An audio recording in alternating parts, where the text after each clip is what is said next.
Hello students, welcome back बच्चों। Students, आज हम स्टार्ट कर रहे हैं कस्टम ड्यूटी।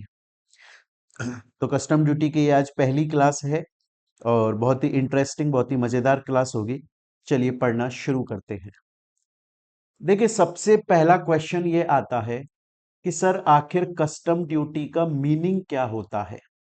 आखिर ये कस्टम ड्यूटी क्या है, कब लेवी होती है, किसके ऊपर लेवी होती है, इसके बारे में पूरी डिटेल। बच्चों, कस्टम ड्यूटी क्या है ये सब कुछ जानने के लिए हम लोग एक कहानी सुनेंगे। ये कहानी है हनुमान जी के बीच में और भगवान श्री राम के बीच में। राम जी और हनुमान जी के बीच में ये कहानी है, बड़ी ही इंटरेस्टिंग और मजेदार कहानी है। और जैसे ही कहानी कंप्लीट होगी आपको ये पता लग जाएगा कि आखिर कस्टम ड्यूटी किसे बोला जाता है। देखिए बच्चों, एक बार की बात है, हनुमान जी ने भगवान श्री राम से पूछा। हनुमान जी ने भगवान श्री राम से पूछा कि प्रभु आखिर ये कस्टम ड्यूटी क्या होती है। तो भगवान राम बोले कि हनुमान देखो, कस्टम ड्यूटी भी एक तरीके का टैक्स होता है। कस्टम ड्यूटी भी एक तरह की का टैक्स होता है। जब भी कभी एक्सपोर्ट होता है, मतलब इंडिया से अगर गुड्स बाहर भेजे जाते हैं, आउटसाइड इंडिया एक्सपोर्ट अगर होता है, तो उसके ऊपर custom duty, custom tax applicable होता है। और अगर कभी इंपोर्ट होता है, बाहर से गुड्स इंडिया में लाए जाते हैं, तो भी उसके ऊपर कस्टम ड्यूटी एप्लीकेबल होती है। तो राम जी बोले कि हनुमान देखो यार, कस्टम ड्यूटी जो है ना, वो भी एक तरीके का टैक्स है। जब एक्सपोर्ट होता है या इंपोर्ट होता है, इंडिया से गुड्स बाहर भेजे जाते हैं या बाहर से गुड्स इंडिया में आते हैं, उनके ऊपर कस्टम ड्यूटी लगती है। हनुमान भगवान बोले कि प्रभु आप बोल रहे हो कस्टम ड्यूटी एक तरह का टैक्स होता है, फिर इसे कस्टम टैक्स क्यों नहीं बोलते, इसे कस्टम ड्यूटी क्यों बोल रहे हो। भाई कस्टम ड्यूटी टैक्स होता है ना, फिर इसे कस्टम टैक्स क्यों नहीं बोल रहे हो, कस्टम ड्यूटी क्यों बोल रहे हो। प्रभु बोले बोले देखो हनुमान, तुम चाहो तो कस्टम ड्यूटी बोल दो और तुम चाहो तो कस्टम टैक्स बोल दो, कोई फर्क नहीं पड़ता इस बात से। इस बात से कोई फर्क नहीं पड़ता, चाहे जो कह लो, चाहे कस्टम ड्यूटी कह लो, चाहे कस्टम टैक्स कह लो।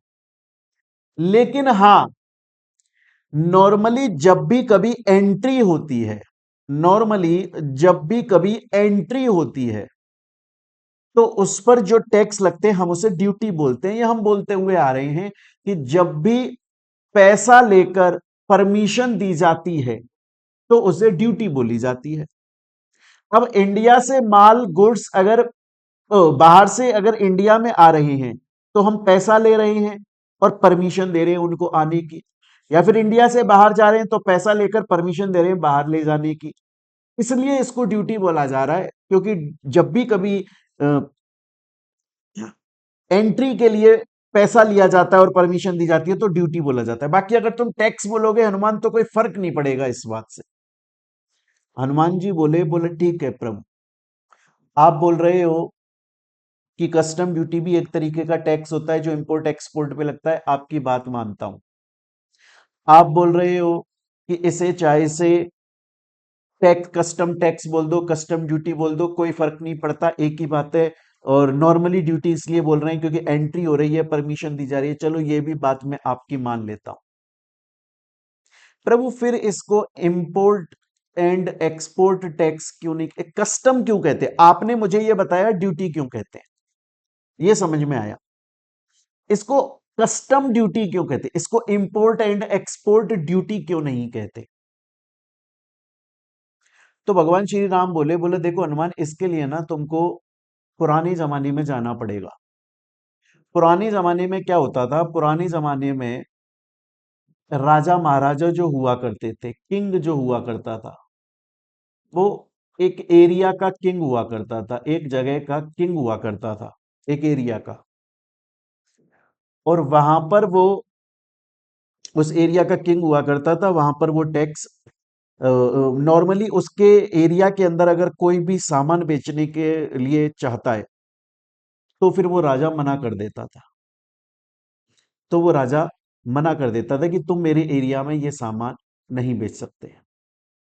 तो फिर क्या होता था कि कोई भी पर्सन जो है ना, कोई भी पर्सन जो है वो राजा को गिफ्ट देता था, सोना देता था, चांदी देता था, ऐसे बहुत सारे गिफ्ट देता था वो आदमी राजा को। और फिर राजा उसे परमिशन दे देता था कि तुम मेरे एरिया के अंदर बिजनेस कर सकते हो। ऐसा होता था। तो ये हमारे कस्टम बन गए थे, हमारा ट्रेडिशन बन गया था।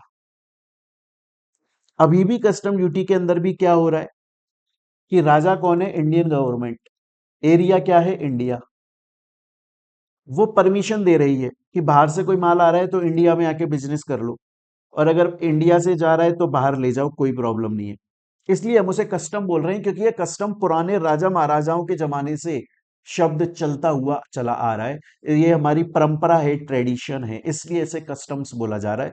अदरवाइज आप इसे कस्टम ड्यूटी बोलो, चाहे कस्टम टैक्स बोलो, चाहे इसे इंपोर्ट एक्सपोर्ट टैक्स बोलो, बट नॉर्मली ड्यूटी इसलिए बोलते हैं क्योंकि एंट्री हो रही है और परमिशन दी जा रही है। और कस्टम इसलिए बोलते हैं क्योंकि पुराने टाइम से, राजा महाराजाओं के टाइम से ये शब्द यूज किया जा रहा है। स्टूडेंट बोलता है कि सर मेरे को ये समझ में आ गया, कस्टम ड्यूटी क्या है। कस्टम ड्यूटी एक टैक्स है। जब भी कभी गुड्स इंडिया से बाहर एक्सपोर्ट होते हैं या बाहर से इंडिया में इंपोर्ट होते हैं तो फिर कस्टम ड्यूटी का पेमेंट किया जाता है। हम ड्यूटी इसलिए बोलते हैं क्योंकि एंट्री की परमिशन दी जा रही है, अदरवाइज हम इसे टैक्स भी बोल सकते हैं। कस्टम हम इसलिए बोलते हैं क्योंकि ये पुराने राजा महाराजाओं के जमाने से कस्टम बोले हुए आ रहा है। स्टूडेंट बोलता है मेरे को आपकी बात यहां तक समझ में आती है, अब चलते हैं आगे। अब चलते हैं सर हम लोग आगे। क्वेश्चन ये आ रहा है कि सर ये जो कस्टम ड्यूटी है, मतलब अगर इंडिया से माल बाहर एक्सपोर्ट होगा या बाहर से इंडिया में एक्सपोर्ट इंपोर्ट होगा तो उसके ऊपर कस्टम ड्यूटी लगेगी। क्या ये बात कहीं पर लिखी हुई है? जी हाँ, ये लिखा हुआ है कस्टम एक्ट 1962 के अंदर। लॉ बना हुआ है, कानून बना हुआ है, क्योंकि हमारे कॉन्स्टिट्यूशन ऑफ इंडिया का आर्टिकल 265 क्या बोलता है? वो ये बोलता है कि अगर कोई भी टैक्स इंपोज किया जाएगा तो तभी इंपोज किया जाएगा जब वो किसी लॉ के अंदर लिखा हुआ हो, लॉ के थ्रू ऑथराइज्ड हो। अगर किसी लॉ के अंदर टैक्स के बारे में नहीं लिखा हुआ तो टैक्स नहीं लगाया जा सकता, टैक्स नहीं कलेक्ट किया जा सकता। ये हमने जीएसटी में भी पढ़ा था। ये हमने जीएसटी के अंदर भी पढ़ा था कि कॉन्स्टिट्यूशन ऑफ इंडिया का आर्टिकल 265 बड़ी ही सिंपल बात बोलता है कि अगर इंडिया के अंदर कोई भी टैक्स लगाया जाएगा तो वो तब ही लगाया जा सकता है जब उस टैक्स के लिए लॉ के अंदर ऑथराइजेशन लिखा हुआ हो। लॉ बोलता हो कि टैक्स लगाया जा सकता है तो ही टैक्स लगेगा, अदरवाइज टैक्स नहीं लगेगा। स्टूडेंट बोलता है सर यहां तक मुझे समझ में आ गया। सर देखिए, यहां तक आपने मेरे को सबसे पहले तो बताया कि कस्टम ड्यूटी क्या होती है, मैं ये समझ गया। आपने मुझे बताया इसे ड्यूटी क्यों बोलते हैं, मैं वो भी समझ गया। आपने मुझे बताया कि इसे कस्टम क्यों बोलते हैं, मैं वो भी समझ गया। आपने मुझे बताया कि हमारे कॉन्स्टिट्यूशन ऑफ इंडिया का आर्टिकल 265 बोलता है कि लॉ ऑथराइज करेगा तो ही टैक्स लिखा लगेगा, नहीं तो नहीं लगेगा। मतलब लॉ के अंदर लिखा हुआ होना चाहिए कि इनकम के ऊपर इनकम टैक्स, है ना। अगर गुड्स या सर्विस सेल आउट की जा रही है, परचेज की जा रही है तो जीएसटी एप्लीकेबल होगा। इंपोर्ट एक्सपोर्ट हो रहा है तो कस्टम ड्यूटी लगेगी। ये लॉ के अंदर लिखा हुआ होना चाहिए। ठीक है सर, मैं समझ गया। पर सर एक क्वेश्चन है मेरा, फलाने ट्रांजैक्शन पे फलाना टैक्स लगेगा, अगर आपने इनकम कमाई तो इनकम टैक्स लगेगा। अगर आपने किसी को सर्विस दी तो गुड्स एंड सर्विस टैक्स लगेगा, गुड्स बेचे तो गुड्स एंड सर्विस टैक्स लगेगा, अगर इंपोर्ट या एक्सपोर्ट किया तो कस्टम ड्यूटी लगेगी। ये लॉ में लिखा हुआ है। ये लॉ कौन बनाता है? किसके पास में पावर है कि वो लॉ बनाए कि फलाने ट्रांजैक्शन पे ये टैक्स लगेगा, फलाने ट्रांजैक्शन पे वो टैक्स लगेगा? ये किसके पास पावर है? तो ये पावर है मेरे प्यारे बच्चों गवर्नमेंट के पास। ये पावर किसके पास में है? ये पावर गवर्नमेंट के पास में। ये सब कुछ हम जीएसटी में पढ़ चुके हैं, अगर आपको याद हो। बेसिक्स में स्टार्टिंग में पढ़ा था हमने सबसे पहले कि गवर्नमेंट के पास पावर है, वो लॉ बनाता है कि कब कितनी रेट से कौन सी सिचुएशन में टैक्स लगेगा। अब कौन सी गवर्नमेंट? गवर्नमेंट तो बहुत सारी है। तो देखो, सेंट्रल गवर्नमेंट के पास में भी पावर है कि वो लॉ बनाए कि इस ट्रांजैक्शन के ऊपर ये टैक्स लगेगा। स्टेट गवर्नमेंट के पास में भी पावर है कि वो लॉ बनाए कि इस ट्रांजैक्शन में इसके ऊपर टैक्स लगेगा। और कुछ ऐसे ट्रांजैक्शंस हैं जिनके लिए central government and state government दोनों मिलकर लॉ बनाते हैं। और ये कहां पे लिखा हुआ है? ये लिखा हुआ है हमारे कॉन्स्टिट्यूशन ऑफ इंडिया के आर्टिकल 246 के अंदर। आर्टिकल 246 बोलता है कॉन्स्टिट्यूशन ऑफ इंडिया में 3 लिस्ट दी हुई हैं: union list, state list, concurrent list. Union list वो लिस्ट है जिसके अंदर सिर्फ सेंट्रल गवर्नमेंट के पास में पावर होती है लॉ बनाने की, क्योंकि उसके जो ट्रांजैक्शन है वो सेंट्रल गवर्नमेंट कंट्रोल करके चलता है। स्टेट लिस्ट में स्टेट गवर्नमेंट के पास में पावर होती है लॉ बनाने की, और जो स्टेट लिस्ट स्टेट गवर्नमेंट के अंदर जो डिफाइंड है, स्टेट गवर्नमेंट उनके ऊपर टैक्स इंपोज कर सकती है। कॉन्करेंट लिस्ट जो है वो कॉम्बिनेशन होता है state government and central government दोनों का, तो वो दोनों मिलकर लॉ बना सकते हैं। स्टूडेंट बोलता है ठीक है सर, मेरे को यहां तक समझ में आया।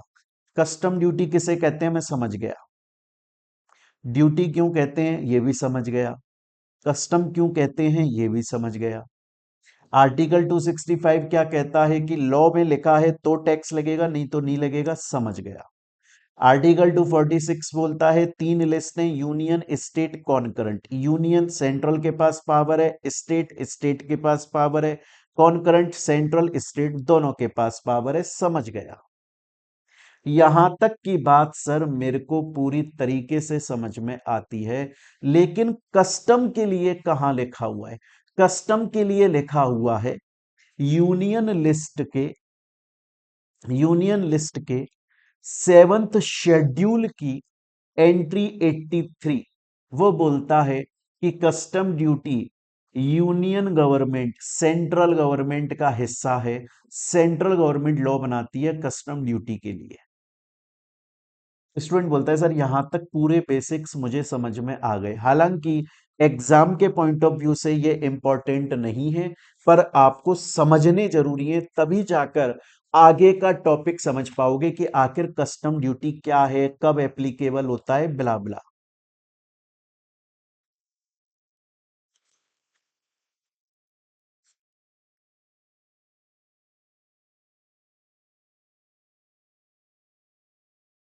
स्टूडेंट बोलता है सर मेरे को यहां तक की बात समझ में आती है, पर सर अब मुझे कस्टम ड्यूटी का लॉ बताओ। मतलब कस्टम ड्यूटी एप्लीकेबल होगी, इंपोर्ट एक्सपोर्ट पे कस्टम लगेगा, ये कहां पे लिखा हुआ है मेरे को ये बताओ। तो ये लिखा हुआ है 2 एक्ट के अंदर। एक एक्ट है कस्टम एक्ट 1962 और एक एक्ट है सीटा, कस्टम टैरिफ एक्ट। पहले इसका नाम custom and excise tariff act था, बट एक्साइज हट चुका है, इसलिए इसका नाम है कस्टम टैरिफ एक्ट। हमें इस कस्टम जो पूरा हमारा पार्ट है, हमें ये एक्ट के रूल्स रेगुलेशन सेक्शंस पढ़ने हैं इसके तो बहुत ही कम है, मैं बता देता हूं इसके क्या पढ़ना है हमें।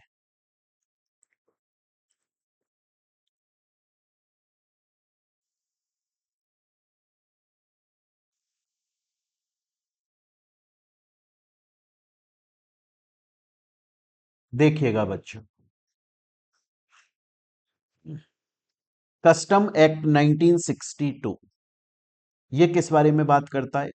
ये बताता है कि कब कस्टम ड्यूटी लेवी होगी, कैसे उसे कलेक्ट किया जाएगा, कैसे हमें कस्टम ड्यूटी का वैल्यूएशन करना है, कस्टम का पार्ट प्रोसीजर क्या होता है, जैसा हमने जीएसटी एक्ट में पढ़ा था ना कि जीएसटी कब लेवी होती है, उसको कैसे कंप्यूट किया जाता है, कैसे वैल्यूएशन, वो सब कुछ हमें कस्टम के अंदर भी पढ़ना है।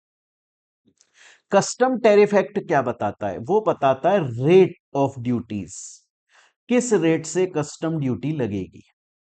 क्लियर है? तो हमें डिटेल में तो पूरा कस्टम जो हम पढ़ेंगे ना, वो इस एक्ट को पढ़ेंगे। ये जो सीटा है ना, वो तो सिर्फ इतना बताता है कि कस्टम ड्यूटी किस रेट से एप्लीकेबल होती है। और उसके भी ना दो शेड्यूल हैं, एक है शेड्यूल 1 और एक है शेड्यूल 2।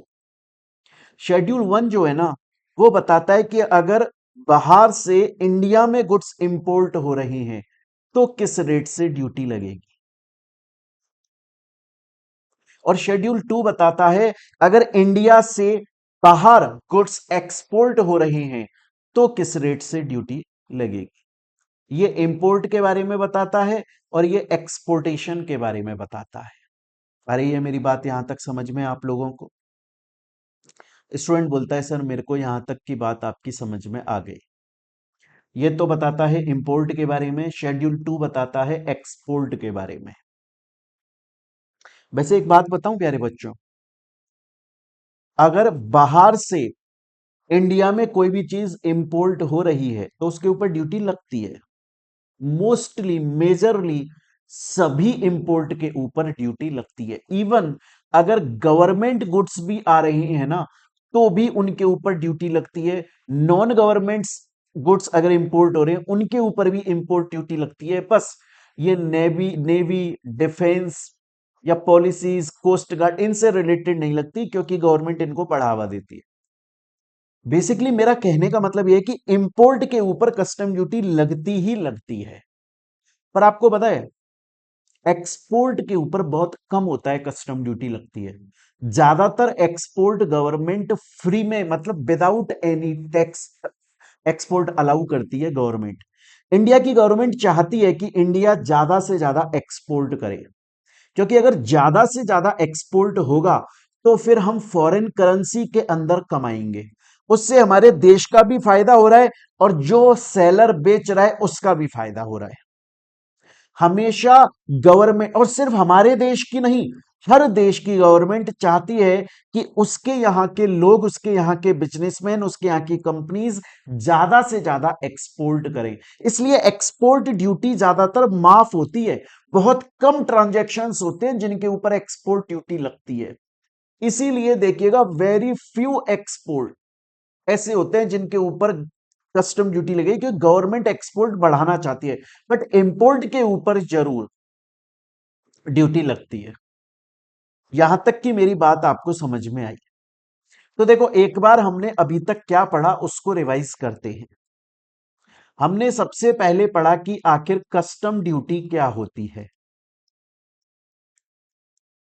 तो कस्टम ड्यूटी भी एक टैक्स होता है जो इंपोर्ट एंड एक्सपोर्ट पे लगता है।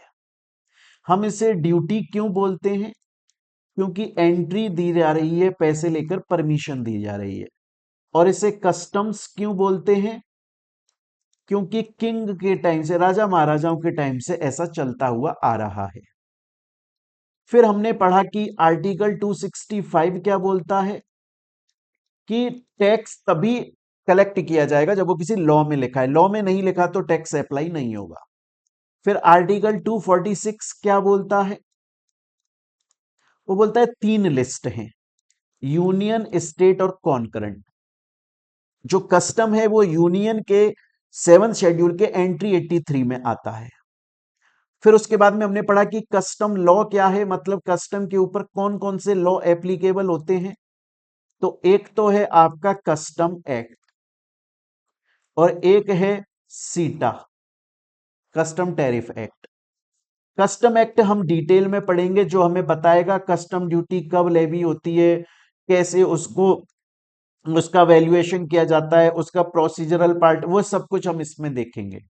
लेकिन जो सीटा है वो रेट ऑफ ड्यूटी बताता है कि किस रेट से कस्टम ड्यूटी लगेगी। इसके दो शेड्यूल हैं, schedule 1, schedule 2। Schedule 1 import duties के बारे में बात करता है, शेड्यूल 2 एक्सपोर्ट ड्यूटीज के बारे में बात करता है। स्टूडेंट बोलता है सर मेरे को यहां तक की बात समझ में आ गई, पर सर अब मेरा एक डाउट है। मैंने कहा यार तुम्हारा क्या डाउट है? बोले सर मेरा ये डाउट है कि जो ये इंपोर्ट है ना, बोले सर मेरा एक डाउट है, मेरा ये डाउट है कि जो इंपोर्ट है, मैंने सुना है कि इंपोर्ट के केस में ये जो शेड्यूल 1 है ना, इसके अंदर भी दो शेड्यूल दिए हुए हैं, मतलब दो तरह की रेट दी हुई है ड्यूटी की। बिल्कुल सही, बड़े ध्यान से सुनना।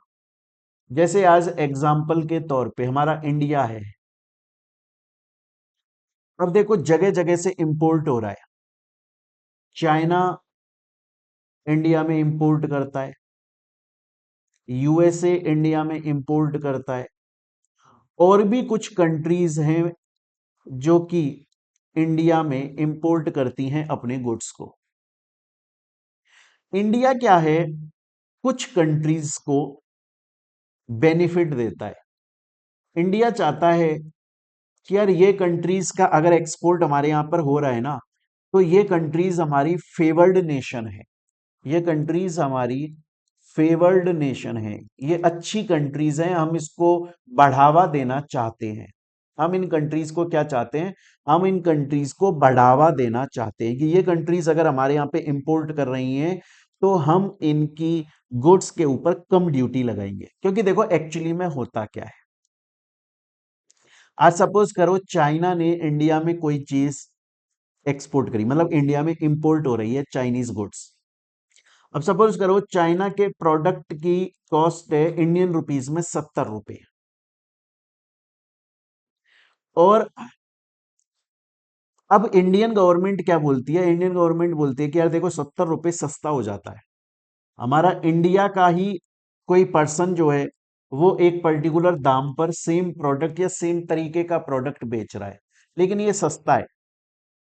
तो हमारे यहाँ का जो लोकल सेलर है उसका नुकसान हो जाएगा, क्योंकि कस्टमर बोलेगा यार इसको खरीद लेते हैं, ये सस्ता है, सेम ही तरीके का तो प्रोडक्ट है। इसलिए इसके ऊपर इंपोर्ट ड्यूटी लगा दी गवर्नमेंट ने। अब इसका प्रोडक्ट क्या हुआ, कॉस्टली हो गया। तो अब बात क्वालिटी पे आ गई। अब कस्टमर इसका भी खरीद सकता है, हमारे इंडियन सेलर का या चाइनीज का, डिपेंडिंग अपॉन क्वालिटी किसकी अच्छी है। क्लियर है ये चीज यहां तक? अब इंडियन गवर्नमेंट क्या करते हैं, इंडियन गवर्नमेंट ऐसा जितने भी देश से गुड्स आ रहे हैं, कंट्रीज से गुड्स आ रहे हैं, उनके ऊपर इंपोर्ट ड्यूटी लगाती है, गुड्स महंगे हो जाते हैं, हमारे इंडिया के जो लोग हैं उनको सपोर्ट मिलता है, हेल्प मिलती है। लेकिन बहुत बार ऐसा होता है, लेकिन मेरे प्यारे बच्चों, बहुत बार ऐसा होता है कि कुछ कंट्रीज ऐसी होती हैं जो इंडिया के लिए मोस्ट फेवर्ड नेशन होता है। इंडिया बोलती है कि चलो ठीक है, इन कंट्रीज से अगर गुड्स आ रहा है ना, तो उसके ऊपर हम कम कस्टम ड्यूटी लगाएंगे, क्योंकि हमारा भी प्रोडक्ट जब इन कंट्रीज के अंदर जाता है तो ये भी हमारे प्रोडक्ट के ऊपर कम कस्टम ड्यूटी लगाते हैं। तो ये हमारे मोस्ट फेवर्ड नेशन है, हम इनके गुड्स पे कम कस्टम ड्यूटी लगाएंगे। यही बात बोल रहा है, मैंने बोला ना ये सीटा का शेड्यूल 1 इंपोर्ट के बारे में बात करता है। इसके अंदर भी बाइफरकेशन है। एक तो है कि जनरल रेट से ड्यूटी चार्ज करी जा रही है गुड्स के ऊपर, और एक है कि मोस्ट फेवर्ड नेशन जो है ना, उनके ऊपर कुछ स्पेशल रेट है, कम रेट है। वो हम आगे धीरे धीरे पढ़ लेंगे। क्लियर है ये चीज यहां तक? तो अभी तक हमने देखा कस्टम ड्यूटी क्या है, और हमने देखा जो सीटा है वो बात करता है इंपोर्ट के ऊपर ड्यूटी कब लगेगी, कितनी लगेगी, कैसे लगेगी, एक्सपोर्ट के ऊपर क्या लगेगी। इंपोर्ट के ऊपर शेड्यूल 1 है, एक्सपोर्ट के ऊपर शेड्यूल 2 है, बट जो शेड्यूल 1 है उसके अंदर बाइफर्केशन है। नॉर्मली सबके ऊपर कस्टम ड्यूटी एक पर्टिकुलर रेट से लगती है, बट कुछ मोस्ट फेवर्ड नेशन को थोड़ा एक्स्ट्रा बेनिफिट दिया जाता है, उनके ऊपर कम ड्यूटी लगाई जाती है ताकि गुड्स ज्यादा महंगे ना हो और हमारे लोकल मार्केट में इजिली बिक सके। क्लियर है ये चीज यहां तक? स्टूडेंट बोलता है सर मेरे को आपकी बात यहां तक पूरी तरीके से बढ़िया से कायदे से मजे से अच्छे से समझ में आ गई।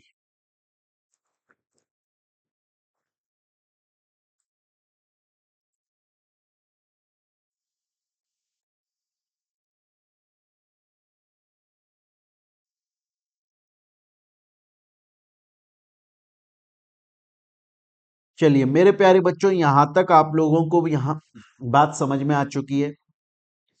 अब हम चलते हैं आगे। अब हम लोग चलते हैं आगे।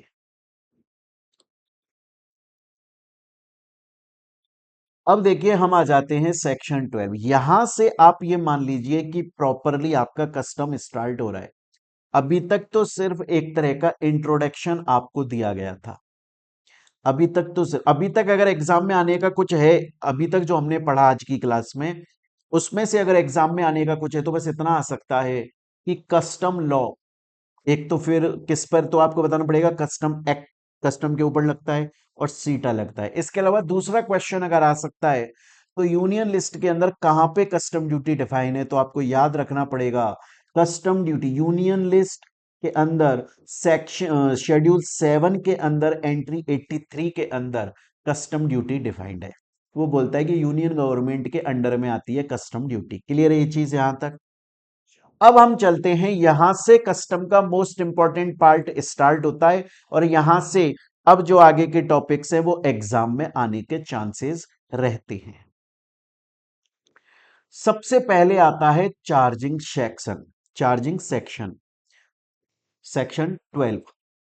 बड़े ध्यान से पढ़िएगा प्यारे बच्चों, बहुत ही इंपॉर्टेंट है section 12, charging section. Custom duty will be charged on import and export of goods in India. इस लाइन को बड़े ध्यान से सुन लीजिए। यह बोल रहा है कस्टम ड्यूटी लगती है, चार्ज होती है किसके ऊपर। अब जो अंडरलाइन करने हैं हमको कुछ टर्म्स।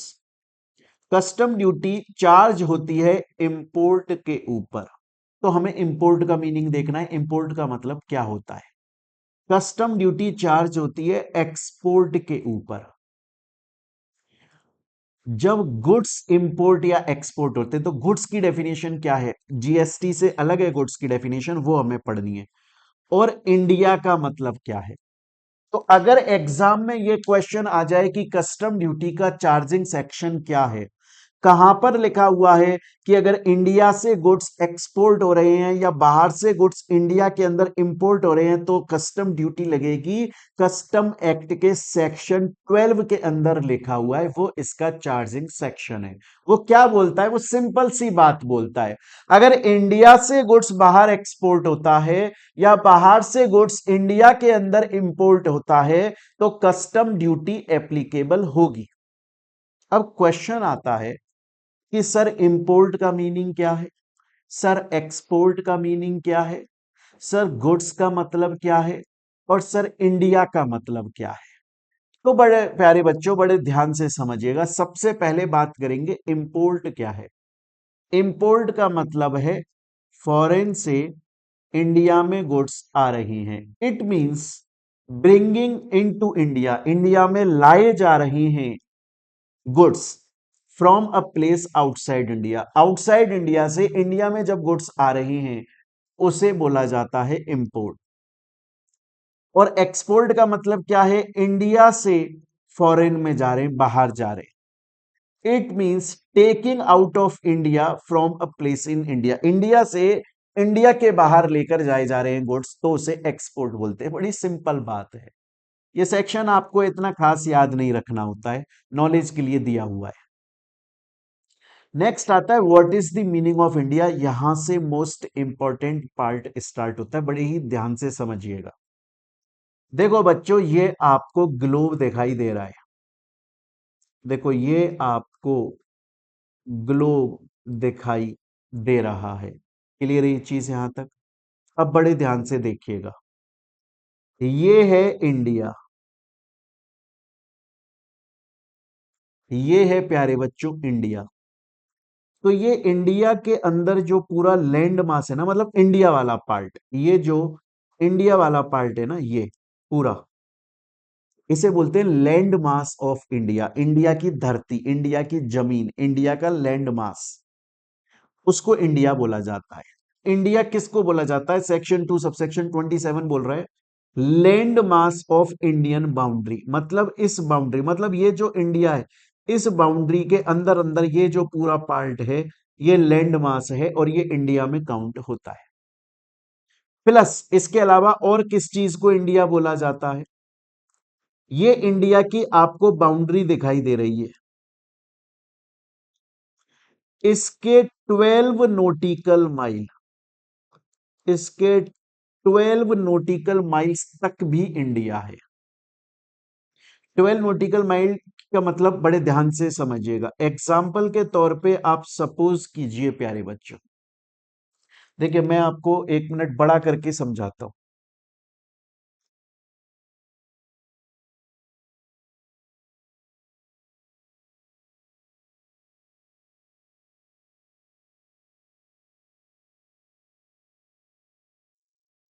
देखिएगा प्यारे बच्चों,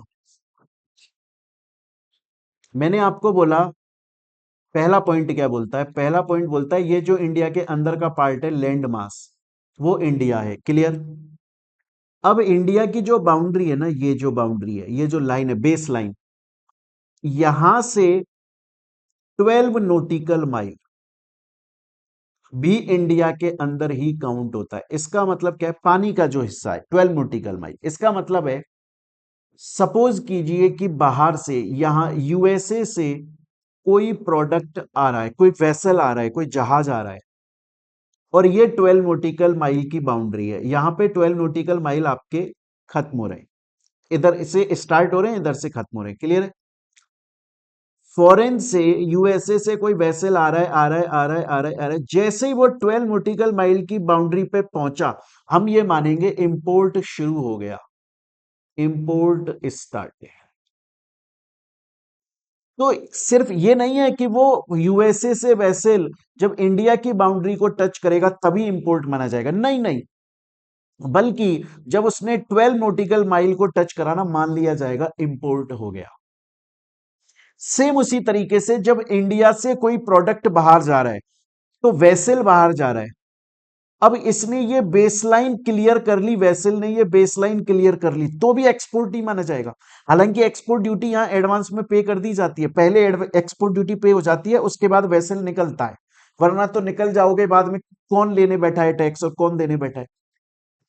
यहां से इस बेस लाइन को वेसल ने क्रॉस किया, तो भी माना जाएगा अभी इंडिया में ही है। अगर मानकर चल, और 12 नोटिकल माइल्स के अंदर अंदर अगर वो जहाज डूब जाता है, संक हो जाता है, तो माना जाएगा एक्सपोर्ट हुआ ही नहीं। एक्सपोर्ट कब माना जाएगा? जब 12 नोटिकल माइल क्रॉस हो जाएगा, क्योंकि इंडिया की बेस लाइन के अगले 12 नोटिकल माइल तक भी इंडिया है। अगर यहां से हमने इंडिया से कुछ एक्सपोर्ट किया और वो बीच में 7 नॉटिकल माइल तक पहुंचा और डूब गया, तो माना जाएगा एक्सपोर्ट नहीं हुआ और जो ड्यूटी देती वो रिफंड हो जाएगी।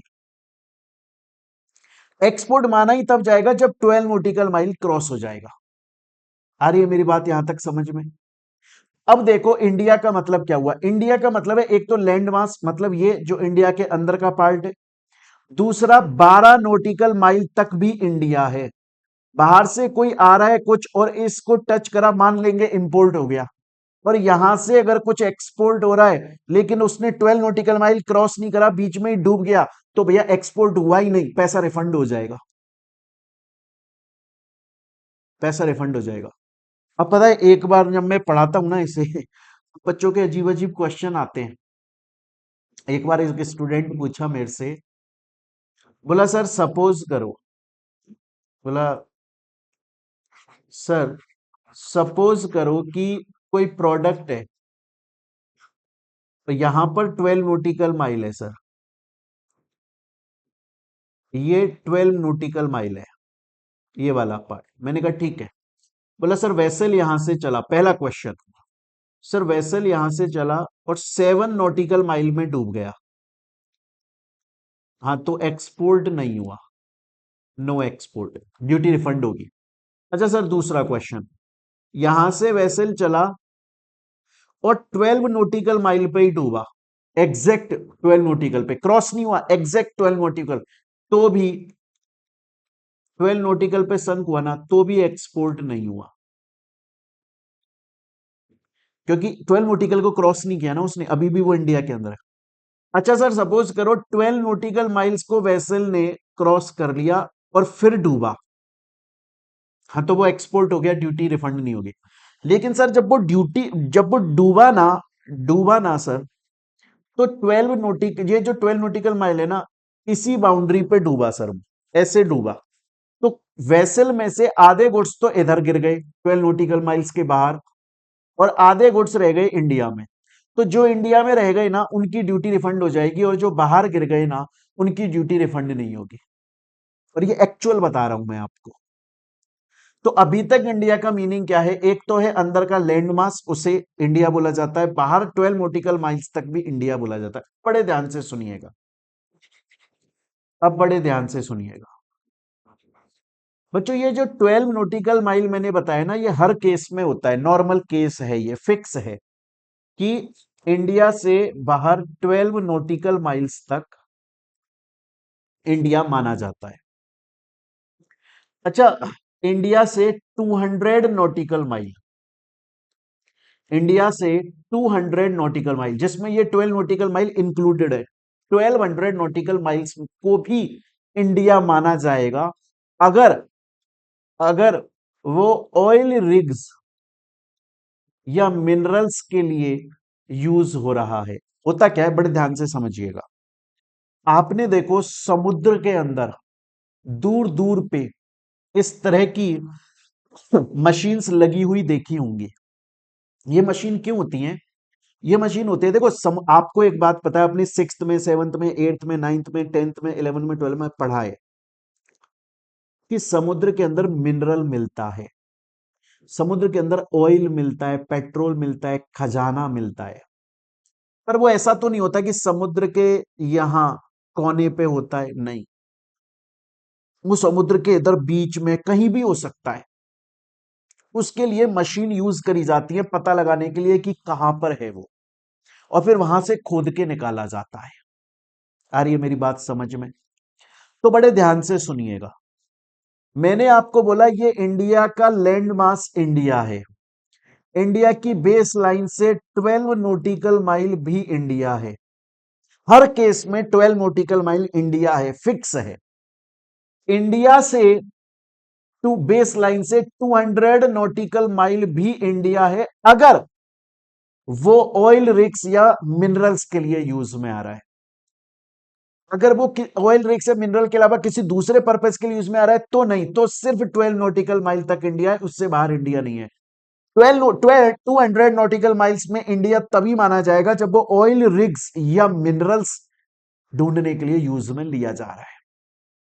तो अब क्या क्या हुआ, एक तो लैंड मास है, हर केस में 12 नॉटिकल माइल्स है ही है, 200 नॉटिकल माइल्स है सिर्फ ऑयल रिग्स या मिनरल्स के लिए, मतलब वो एक्सक्लूसिव इकोनॉमिक जोन बोला जाता है, इसको ईईजेड बोला जाता है। ये जो इंडिया की बेस लाइन है ना, इंडिया की बेस लाइन से 12 नॉटिकल माइल्स तक तो हमेशा इंडिया बोला जाएगा, लेकिन जो 200 नॉटिकल माइल है इसको बोला जाता है एक्सक्लूसिव इकोनॉमिक जोन, क्योंकि इस और ये सिर्फ ऑयल रिग्स और मिनरल्स के लिए बोला जाएगा और किसी पर्पज के लिए नहीं। अगर किसी और पर्पज के लिए तो वो एक्सपोर्ट मान लिया जाएगा। मतलब सपोज करो, एग्जांपल के तौर पे अब आप सपोज करो, मैं क्वेश्चन पूछता हूं आपसे, इसको बहुत ध्यान से समझिएगा प्यारे बच्चों, इसको हल्के में मत लीजिएगा आप, इसको बड़े ध्यान से देखो। सपोज करो कि पहला क्वेश्चन, एक वेसल है जिसने 12 नॉटिकल माइल्स को क्रॉस कर दिया, लेकिन वो 98 नॉटिकल माइल्स तक ही पहुंचा है, 98 नॉटिकल माइल से ज्यादा आगे नहीं पहुंचा। लेकिन ऐसे ही गया है वो, ना तो कोई ऑयल रिग्स लाने के लिए गया है कि वहां पे तेल मिलाए उसको लेकर आने के लिए इंडिया में वापस लेकर आ रहा है वो, या मिनरल, ऐसा नहीं है। तो माना जाएगा कि एक्सपोर्ट हुआ, ड्यूटी देनी पड़ेगी। और सपोज करो कि 12 नॉटिकल माइल से बाहर जा रहा है टाटा का कोई वेसल, क्योंकि टाटा, सपोज करो टाटा कंपनी जो है मिनरल ढूंढ के लाती है, उसका बिजनेस है कि मिनरल ढूंढ के लाती है वो समुद्र में से। वो 12 नॉटिकल माइल को क्रॉस करके जा रहा है, 12 नॉटिकल माइल्स को क्रॉस करके जा रहा है और पहुंचा 195 नॉटिकल माइल्स पे। क्यों पहुंचा? क्योंकि वहां से वो ऑयल लेकर आ रहा है, मिनरल्स वापस इंडिया में ला रहा है, तो एक्सपोर्ट नहीं माना जाएगा, इस पर कोई ड्यूटी नहीं लगेगी। ये ना सेम उस तरीके से है, आप टोल देखते हो रोड पे, टोल प्लाजा, टोल प्लाजा में अगर आपने देखा हो, अब नियम बना दिया गवर्नमेंट ने कि 60 किलोमीटर तक अगर आप जा रहे हो तो आप लोकल माने जाओगे और टोल नहीं लगेगा। टोल आपने क्रॉस किया लेकिन आप 60 किलोमीटर के दायरे में रहते हो तो अपना कार्ड दिखा दो और आप पे टोल नहीं लगेगा। लेकिन 60 किलोमीटर से आगे रहते हो तो टोल लगेगा। सेम उसी तरह से बेस्ट 12 नॉटिकल माइल्स जो है वो इंडिया है। अगर 12 नॉटिकल माइल्स तक जाके वापस आ रहे हो तो एक्सपोर्ट नहीं होगा, घूमते रहो। 12 नॉटिकल माइल्स को क्रॉस कर रहे हो तो एक्सपोर्ट है, ड्यूटी देनी पड़ेगी। लेकिन अगर 12 नॉटिकल माइल्स को क्रॉस कर रहे हो ऑयल लाने के लिए या मिनरल लाने के लिए, तो एक्सपोर्ट ड्यूटी नहीं लगेगी, लेकर आ सकते हो। जनरल है, यहां तक क्लियर है बच्चों ये आपको? स्टूडेंट बोलता है सर इंडिया की डेफिनेशन में आपने देखो मेरे को ये बोला कि जो ये लैंड मास है वो इंडिया है, 12 नॉटिकल माइल इंडिया है, और ऑयल रिग्स या मिनरल के केस में 200 नॉटिकल माइल्स। इसके अलावा जो इनके ऊपर का आसमान वाली जगह है वो भी इंडिया है। अब area of space above this area, मतलब इससे ऊपर का हवा का एरिया, वो भी इंडिया है। इसीलिए तो देखो ना, पाकिस्तान का जो कोई जहाज या कुछ एरोप्लेन वो हमारे इधर से ऐसे अचानक से क्रॉस करके नहीं जा सकता जब तक परमिशन ना मिले उसको। किसी भी देश का नहीं जा सकता, क्योंकि ऊपर आसमान में भी उस जगह से ऊपर जो है वो भी इंडिया का ही पार्ट माना जाता है। स्टूडेंट बोलता है सर मेरे को समझ में आ गया, आपने बोला सेक्शन 12 बहुत ही इंपॉर्टेंट सेक्शन है, चार्जिंग सेक्शन। आपने बोला सेक्शन 12 बोलता है कि गुड्स इंपोर्ट या एक्सपोर्ट अगर करे जाएंगे इंडिया से तो उसके ऊपर कस्टम ड्यूटी लगेगी। इंपोर्ट क्या होता है आपने समझाया, एक्सपोर्ट क्या होता है आपने समझाया, इंडिया क्या होता है आपने समझाया। सर गुड्स क्या है कस्टम के केस में? बड़े ध्यान से सुनिएगा, बड़े ध्यान से सुनिएगा। मैं क्वेश्चन बोलता हूं आपको। क्वेश्चन नंबर 1, एक वेसल है या एयरक्राफ्ट है, उसके अंदर कुछ गुड्स हैं, उसके अंदर कुछ गुड्स हैं, और वो इंडिया से बाहर जा रहा है या फिर बाहर से इंडिया में आ रहा है। तो उस केस में इस वेसल या एयरक्राफ्ट के अंदर जो गुड्स हैं ना, उनको ही गुड्स माना जाएगा। क्योंकि इस केस में ये जो वेसल या एयरक्राफ्ट है ना, इस केस में ये जो वेसल है या एयरक्राफ्ट है, ये वेसल या एयरक्राफ्ट तो कन्वेयंस है। ये वेसल या एयरक्राफ्ट जो है वो तो कन्वेयंस है। आ रही है मेरी बात समझ में? अगर वेसल या एयरक्राफ्ट के अंदर सामान पड़ा हुआ है और वो जा रहा है, उसको लेकर आया जा रहा है, तो जो सामान अंदर है उसको गुड्स बोला जाएगा, ना कि जो व्हीकल, जो ये वेसल है, एयरक्राफ्ट है, उसको गुड्स नहीं बोला जाएगा। लेकिन सर सपोज करो कि कोई वेसल है या कोई एयरक्राफ्ट है, जैसे सपोज करो एक वेसल है, उसके अंदर या तो कुछ भी नहीं है, या उसके अंदर कोई छोटी वेसल डाल दी गई। बड़ी बड़ी जो जहाज होते हैं ना पानी के, उनके अंदर छोटी छोटी जेटी डाल दी जाती है, जेटी बोला जाता है उनको, जेटी डाल दी जाती है। तो उस केस में क्या होगा? अगर वेसल के अंदर कुछ सामान है और उसको लाया जा रहा है या ले जाया जा रहा है, तो उस केस में जो अंदर सामान है उसे गुड्स बोला जाएगा, और जो बाहर वेसल एयरक्राफ्ट है उसे कन्वेयंस बोला जाएगा। लेकिन अगर उसके अंदर कुछ भी नहीं है तो जो वेसल या एयरक्राफ्ट है उसी को ही गुड्स बोला जाएगा। स्टूडेंट बोलता है सर मेरे को यहां तक की बात आपकी समझ में आ गई। उसके अलावा स्टोर्स, सर स्टोर क्या होता है? देखो वेसल के अंदर जो वेसल के पार्ट होते हैं छोटे, जैसे अगर वेसल के अंदर मान लो उसका कोई पेट्रोल है या डीजल है, वो भी स्टोर माना जाएगा, या उसके स्पेयर पार्ट्स हैं, उसके बोल्ट नट, वो भी स्टोर्स माने जाएंगे, उनको भी गुड्स मान लिया जाता है। इसके अलावा बैगेज, लो लगेज कैरी करके लेकर आया जा रहा है, करेंसी या नेगोशिएबल इंस्ट्रूमेंट, या उसके अलावा कोई अदर काइंड की मूवेबल प्रॉपर्टी, उनको गुड्स माना जाता है। तो ये आपको याद रखना है, एमसीक्यू में क्वेश्चन आ सकता है। और ज्यादातर एमसीक्यू में क्वेश्चन आने के चांस रहते हैं कि जो वेसल या एयरक्राफ्ट है, ज्यादातर आने के चांसेस ये रहते हैं कि जो वेसल या एयरक्राफ्ट है, अगर उसके अंदर सामान है तो गुड्स क्या है? वो अंदर वाला सामान। उसके अंदर कोई सामान नहीं है तो गुड्स क्या है? वो खुद वेसल या एयरक्राफ्ट। आ गई यहां तक की मेरी बात प्यारे बच्चों आपको समझ में? अब चलते हैं आगे। यहां तक आपको समझ में आ चुका है, अब चलते हैं प्यारे बच्चों हम लोग आगे।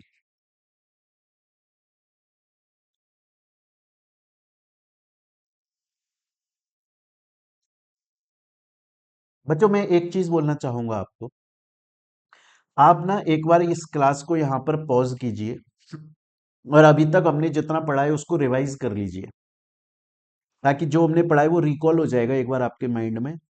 फिर उसको आगे कंटिन्यू कीजिए इस क्लास को, तो आपको और भी ज्यादा मजा आएगा। देखिए, अब आता है कोस्टल गुड्स क्या होते हैं। कोस्टल गुड्स का मतलब है, देखो सबसे पहले तो आपको ये समझना पड़ेगा कि जो इंडिया है ना, इंडिया के अंदर बहुत सारे कस्टम पोर्ट हैं। इंडिया के अंदर बहुत सारे कस्टम पोर्ट हैं। तो अगर इंडिया का एक कस्टम पोर्ट से इंडिया के ही दूसरे कस्टम पोर्ट पर गुड्स को लेकर आया जा रहा है, तो उसे कोस्टल गुड्स बोलते हैं। उसको कोस्टल, अगर इंडिया के ही अंदर, मतलब इंडिया से बाहर नहीं जा रहे, इंडिया के अंदर, इंडिया के एक पोर्ट से इंडिया के दूसरे पोर्ट पर अगर गुड्स को ट्रांसफर किया जा रहा है, तो उसको कस्टम पोर्ट कोस्टल गुड्स बोला जाता है।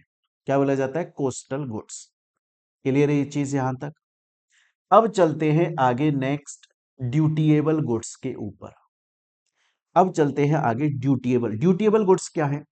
वो गुड्स जिनके ऊपर कस्टम ड्यूटी लगती है, लगनी चाहिए, टैक्सेबल है वो कस्टम ड्यूटी के अंडर, पर अभी तक एक्चुअली में उस पे कस्टम ड्यूटी पे हुई नहीं है, वो ड्यूटी के योग्य हैं, ड्यूटी के एबल हैं, उन्हें ड्यूटीएबल मतलब ऐसे गुड्स जो कि जिनके ऊपर हमें अभी कस्टम ड्यूटी पे करनी है, और वो टैक्सेबल है, हमें कस्टम ड्यूटी देनी है, अभी हमने दी नहीं है, उसे ड्यूटी एबल गुड्स बोलते हैं। इस शब्द को ना ऐसे समझो, ड्यूटी मतलब कस्टम ड्यूटी, और एबल मतलब ऐसे गुड्स जिनके ऊपर कस्टम ड्यूटी लगेगी, और हमने अभी तक कस्टम ड्यूटी पे करी नहीं है, हमें अभी पे करनी है।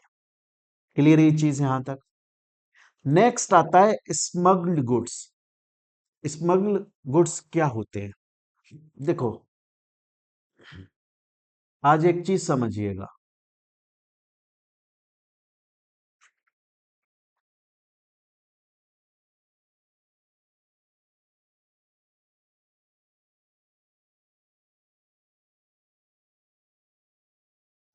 ऐसा है कि ये है इंडिया, ये है इंडिया। आ रही है मेरी बात आपको समझ में?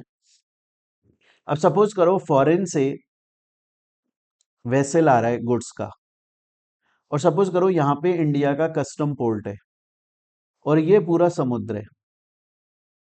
तो ऐसा भी तो हो सकता, अगर वो यहां पे आएगा सही रास्ते से, तो उसे कस्टम ड्यूटी देनी पड़ेगी। कस्टम ड्यूटी टैक्स देना पड़ेगा। पर उसके मन में ऐसा आ गया कि यार मैं क्यों ना अपने वेसल को ऐसे लाकर और यहां से इंडिया में एंट्री करा दूं, यहां कस्टम पोर्ट नहीं है, तो गुड्स के ऊपर ड्यूटी पे नहीं करी गई, ड्यूटी पे नहीं करी गई और उसे इंडिया के अंदर लाया जा रहा है, मतलब एक तरह से उनकी स्मगलिंग की जा रही है, उसे स्मगल किया जा रहा है। तो ऐसे गुड्स जिनके ऊपर ड्यूटी नहीं पे करी गई बल्कि इलीगल तरीके से उसे इंडिया के अंदर लाया जा रहा है, उसे बोला जाता है कि ये स्मगल किए जा रहे हैं। क्लियर है ये चीज यहां तक? अब एक बात समझने की कोशिश कीजिएगा। एक सपोज कीजिए एक लॉ है, एग्जाम्पल के तौर पे सपोज कीजिए लॉ है, लॉ ये बोलता है कि अगर फलाने गुड्स, मतलब पर्टिकुलर कोई गुड्स हैं, अगर उनको यहां से इंपोर्ट किया गया तो इंपोर्ट ड्यूटी पर 5,000 रुपए का ऑफ मिलेगा। सपोज करो ऐसा कुछ दिया हुआ है गवर्नमेंट ने फायदा। अब मिस्टर बुल्ला मिस्टर बुल्ला यूएसए से लेकर आ रहे हैं गुड्स को और वो दूसरे तरीके से स्मगलिंग करके लेकर आए उसकी, बाद में डिपार्टमेंट ने उसको पकड़ लिया और उसको बोला कि ड्यूटी पे करो वरना तुम्हें जेल भेज देंगे।